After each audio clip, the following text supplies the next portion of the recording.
gagawin na natin to. Sisimulan natin gawa ng parang bala ng kanyon to. O ayan, parang bala ng kanyon o. Parang missile pala, parang missile o. Yan na siya mga lods. Tapos na siya.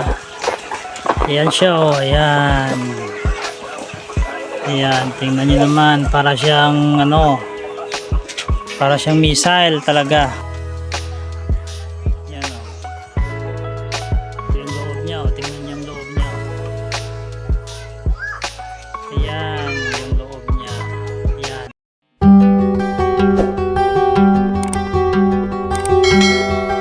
Magandang araw sa inyong lahat mga lodi. Andito na naman ako magbabalik. Ang inyong lingkod, Ponsim TV. Sa ngayon po ay di po tayo magpipishing. Bali, tutorial tayo ngayon. Gagawa tayo ng fish trap or panghuli ng igat or palos.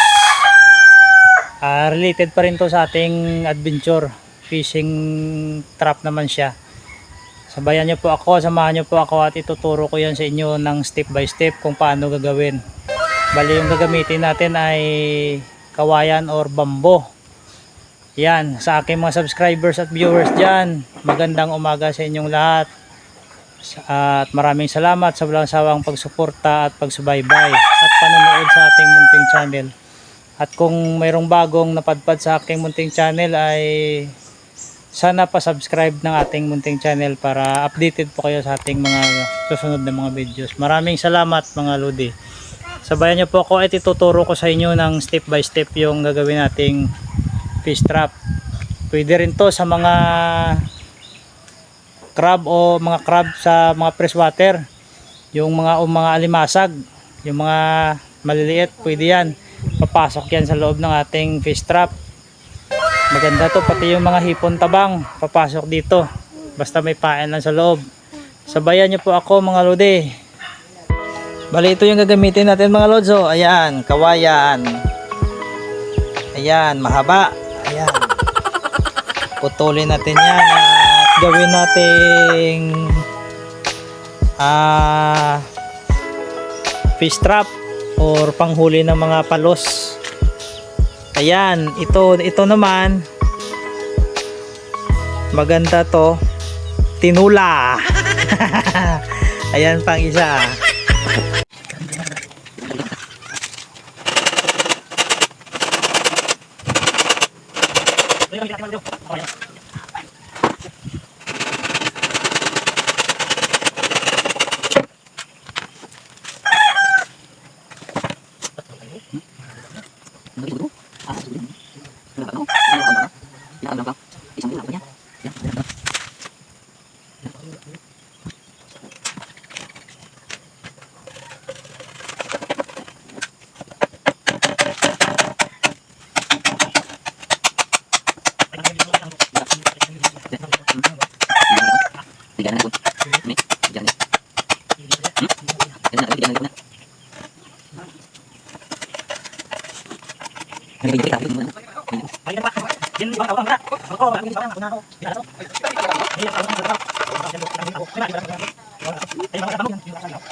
Ito na yung gagamitin natin mga lods. Yan.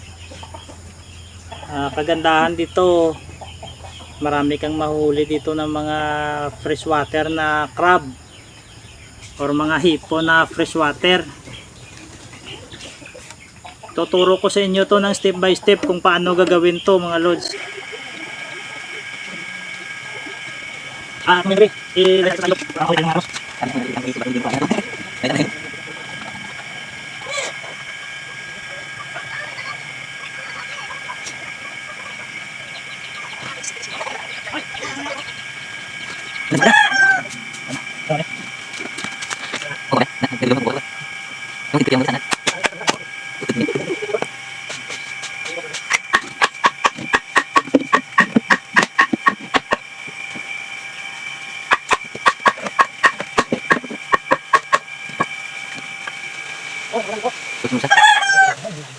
Đây đâu? May Sayang oh, may sira. Di pwede to. Yan, may sira siya. Di pwede. Palitan natin.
Ito na siya mga lods oh. Ayan, lagyan nyo dapat ang matutulis dito yan.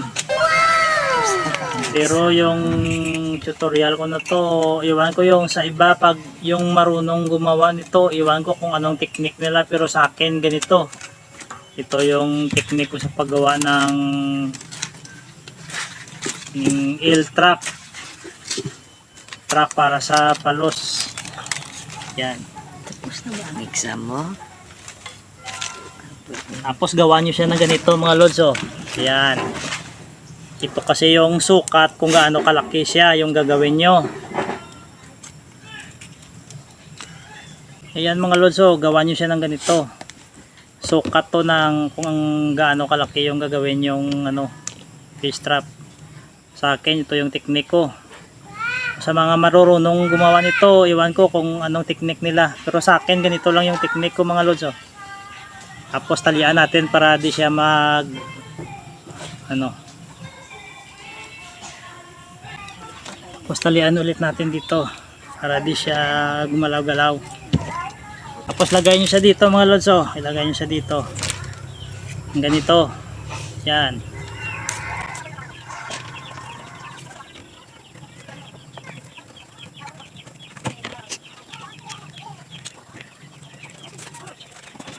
Hindi mo siya malos. Para masira yung ipag-iswa.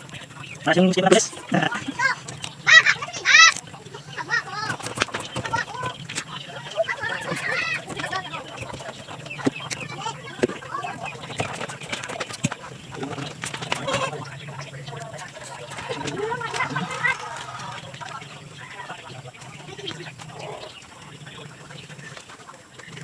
Yan,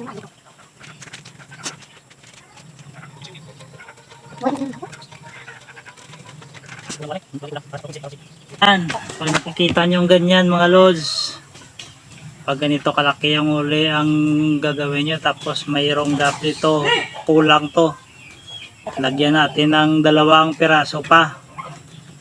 Tapos pag gumawa kayo nito, dapat ano siya, hindi siya pares, dapat mga 11 or 13 na piraso. Dapat hindi pwede na pares-pares siya, dapat may sobra na isa.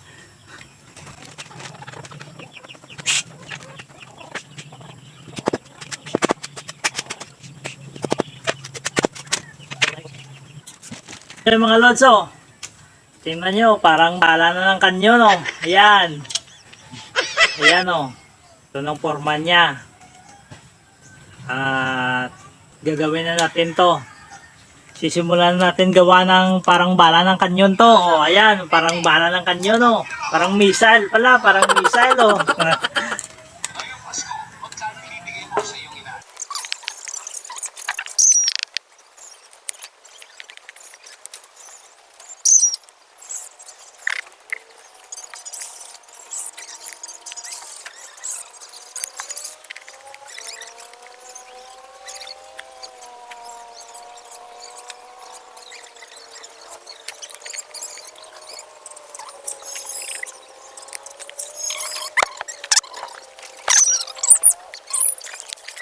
Nyo kung paano gagawin to, step by step kasi ito kung paano gawin eh. Ito, ganituin nyo yan, gumawa kayo ng ganitong manipis, oh. Ayan, saka ito yung gagawin nyo mga lods. Ayan, tingnan nyo yan kung paano siya gagawin para maging bala ng kanyon siya.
Sunod naman na gawin natin ay ano natin, gawa tayo ulit ng mga ganito, oh.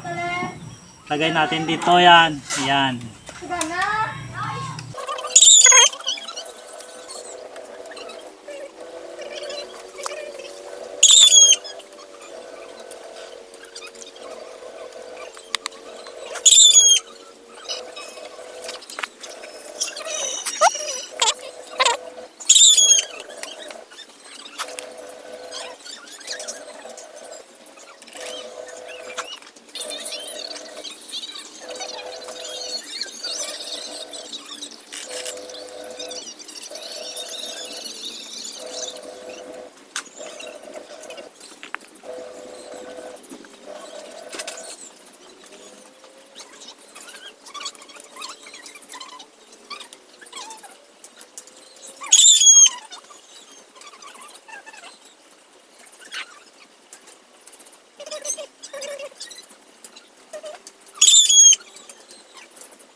mahuli. Sa ating mga ninuno mga lods ay traditional fishing to. Ito na yung ginagamit ng ating mga ninuno mula pa noon. Kalapit lanoy, batihan lang ng barko. Yan. Yung mga ninuno natin noon mga lods, walang ginagamit na mga kawil or ano pang huli ng igat. Ito lang yung gamit nila mula pa noon sa mga ninuno natin. Ito yung ginagamit nila, traditional fishing ng ano, panghuli ng igat or palos. Napaka-effective to mga lods. Hindi makakalabas yung igat pag pumasok dito.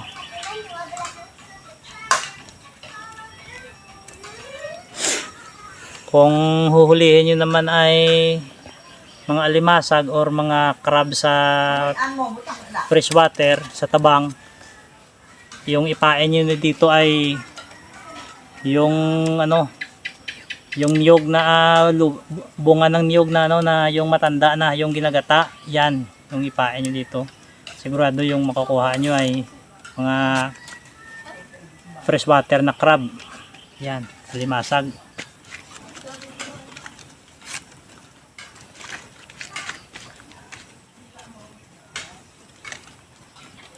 Tapos yung mga freshwater na ano, na hipon, yan.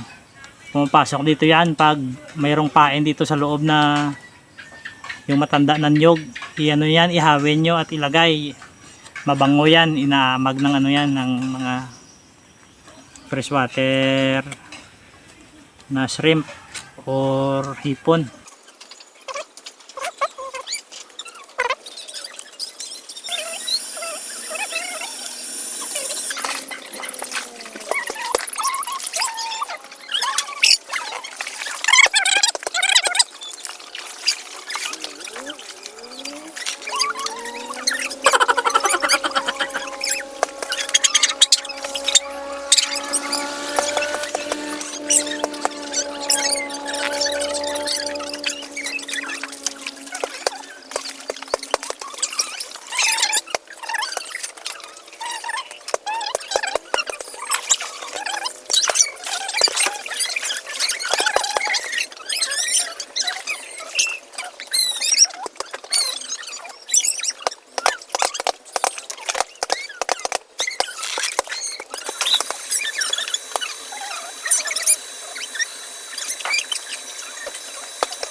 Yan na, ito na mga lods. Oh, yan. Tingnan nyo kung anong susunod na step para dito. Ito. Sundan nyo para marunong kayo gumawa nito mga lods. Yan o. Ayan. Ganito ang gawin nyo. Kita nyo? Sundan nyo lang to mga lods. Oh. Gagawin nyo to.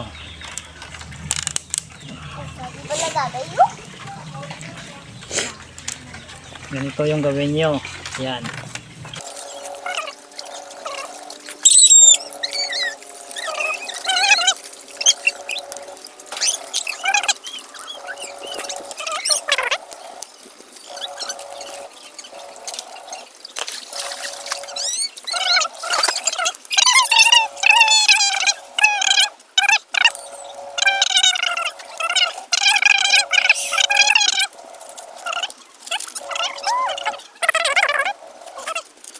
Oh, ayan, mayroon na siyang ano, ayan, baliktad na siya. Dito. Ayan, nakita nyo, baliktad na siya. Ito, Kita liwa to. ayan o, baliktad na siya. Dito papasok yung isda, yung palos, papasok dito yan. Hindi na siya makakalabas. Oh my God! Wow!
Na siya matapos, ayan na. Ayan na, malapit na.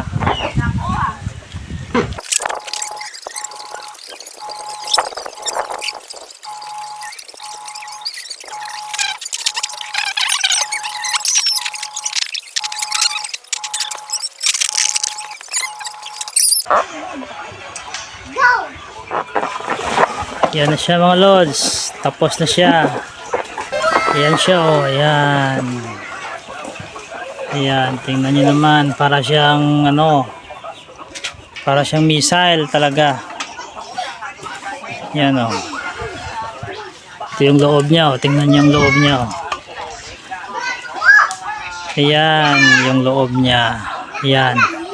Pag pumasok yung igat dyan, hindi na siya makakalabas. Tapos ayan ang loob niya oh, matatalim yung mga kawayan doon sa loob oh. Hindi na makakalabas talaga yung ano, yung igat. Oh my God! Wow! Yung ng mga ninuno natin noon mga lodi, nung wala pang mga ginagamit na mga artificial na mga panghuli ng mga isda noon, mga igat at saka mga limasag, ito yung gamit ng mga ninuno natin. Tinuro pa to ng tatay ko sa akin noon mga lodi. Ito yung nagamit niya noon sa panghuli ng mga igat eh. Sama ako noon. Yan siya oh. Yan. Matibay ito mga lods. Hindi makakawala yung mga ano dito. Mga pumapasok na mga isda dito or mga hipon, tabang at mga limasag, di makakawala dito. Lalo na yung mga igat, di makakawala. Sige mga lodi, maraming salamat, at kung bago ka palang napadpad sa ating munting channel ay pahingi ng kunting suporta, pa-subscribe ng ating munting channel mga lodi para updated po kayo sa ating mga susunod na mga video. At sa aking mga subscribers at mga viewers, maraming salamat sa inyong patuloy na panonood. Hanggang sa muli at